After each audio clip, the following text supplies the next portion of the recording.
estuve a punto de citar, ¿no? Esa frase que ahora todos tenemos en nuestra mente, ¿no? Al fin hay países más jodidos que nosotros, ¿no? ¡Ay, Pedro Tello, ¿cómo estás? Broso. José Luis de la Cruz, ¿cómo estás? Así decía el presidente de todos ustedes. Hay países peor que nosotros, ¿no? Ayer lo dijo. Ayer lo dijo. A otros países les ha ido peor que a México. Exacto. En este 2015. Y ayer el estadio no estaba vacío, había público. Ayer había público. Pero antier no. Antier no, sí, exactamente. Así lo dijo. Y quiero suponer, ¿cuántas cosas traes en tu canasta? Pues es inevitable abordar el tema, ¿no? Sí. Fíjate que cuando la Secretaría de Hacienda y Crédito Público presentó el informe de las finanzas gubernamentales correspondiente al primer semestre del 2015, el responsable de hacer la presentación señaló, entre otras cosas, que México o la economía mexicana está creciendo a un ritmo más acelerado que el año anterior, pese a las condiciones adversas que estamos enfrentando en este 2015 y que hacia adelante se ve una perspectiva de aceleración en el crecimiento de la economía mexicana. Y si uno toma solamente estas frases tal cual fueron pronunciadas, uno diría, bueno, a otros les está yendo peor, el peso mexicano se está cayendo, pero a otros les está yendo peor, la generación de empleos en México no responde a la calidad que estaríamos esperando, pero a otros les va mal, ¿no? La inversión en México no camina, pero en otros lugares está prácticamente frenada. Y la verdad es que viendo las cosas solamente desde esa óptica, pareciera que estamos a punto de entrar al reino de las maravillas, ¿no? Porque el mundo colapsa, pero México avanza, así sea lentamente. El mundo colapsa mientras México avanza. Eso pareciera ser el balance de lo que está ocurriendo desde la óptica gubernamental. Frase de campaña de muy bueno. Es muy bueno. ¿Ustedes recuerdan aquellas películas donde se presenta un mismo acontecimiento y después se presenta la visión de los que participaron en ese acontecimiento y uno se da cuenta de que cada uno tiene una visión absolutamente distinta? Claro. Desde el que resulta víctima directa hasta los que fueron solamente presenciales personajes de ese acontecimiento. Algo así ocurre en México. Uno le pregunta a las autoridades gubernamentales si vamos bien. Uno le voltea la mirada y le pregunta a los empresarios si sus ventas van a la baja, sus inversiones se han pospuesto, su rentabilidad apunta para abajo. Uno voltea la mirada a los hogares y las amas de casa se quejan de que el ingreso es cada vez menor para comprar lo necesario para el hogar. Uno voltea a ver los datos de pobreza y esta se está incrementando. El hecho es que México avanza a un ritmo muy lento, reconocido por las autoridades, pero la pregunta ¿es un avance lento temporal o es un avance lento porque no tenemos capacidad para acelerar el paso?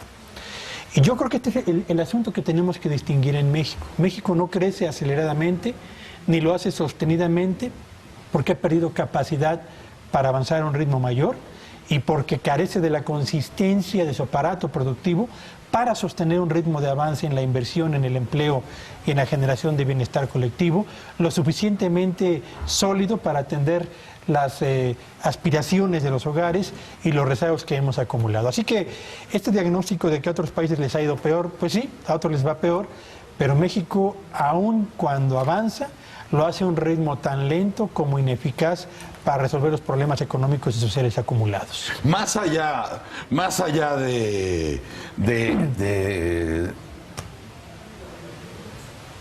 ese consuelo tan básico, como que hay otros más jodidos que uno, hay un diagnóstico de nuestra enfermedad.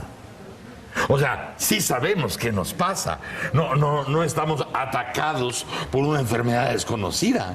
No nos tiene no nos tiene en el respirador algo que no conozcamos. Sí sabemos qué nos pasa y no estamos haciendo nada al respecto. A lo mejor, quizá por el seguro, es muy rentable tener al enfermo entubado, que es el país. Pero hay un diagnóstico, José Luis.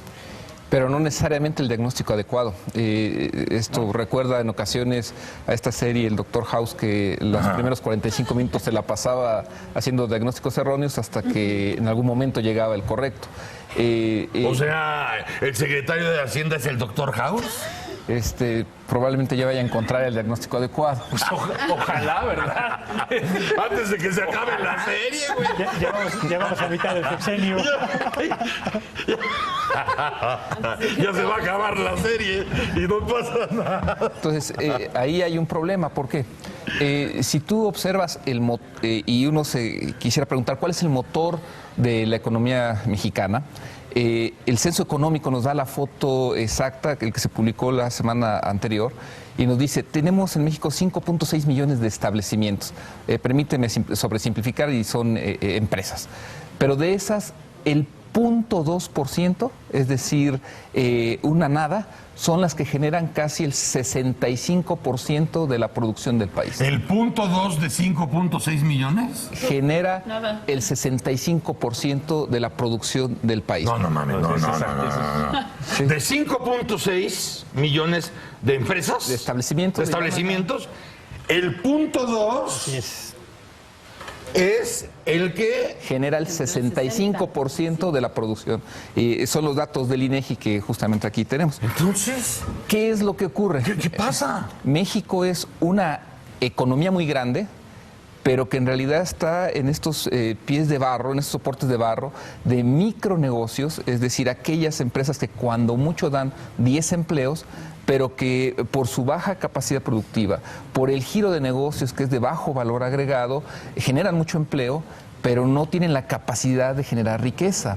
Entonces, cuando uno dice la economía mexicana se está acelerando, tendría uno que preguntarse a qué economía se refieren.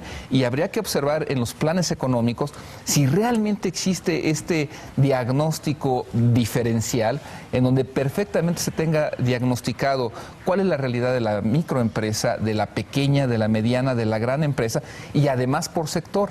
Porque si tú observas en la parte de comercio y servicios privados no financieros, en esencia el sector servicios, resulta que estos dos emplean alrededor del 65% de toda la población, pero apenas alcanzan a producir el 35% del valor agregado. Es decir, prácticamente son sectores improductivos. Y en cambio los sectores más productivos, que son manufacturas, servicios, financieros, emplean una proporción mucho menor, es decir, alrededor de un 35-39% del personal, y generan una proporción similar de valor agregado. Entonces, en realidad el problema es que el país tiene distintas realidades que además se reproducen de diversa manera en los estados. En realidad, por ejemplo, Chiapas depende del comercio, cerca del 45% de las personas que ocupa es comercio improductivo.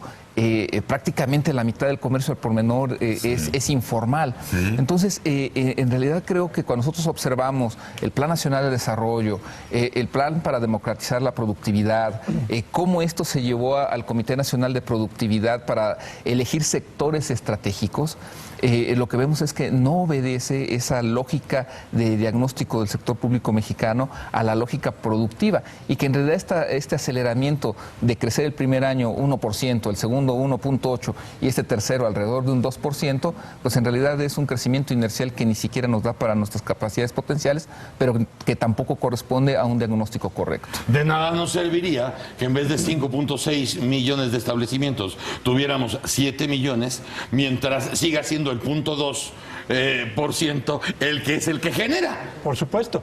O sea, México tiene tres problemas importantes. Uno, no crece a la velocidad que tiene que hacerlo, ni a la consistencia que tendría que tener. Dos, no lo hace en forma generalizada, sino en forma concentrada. Estos datos de José Luis son bastante ilustrativos al respecto.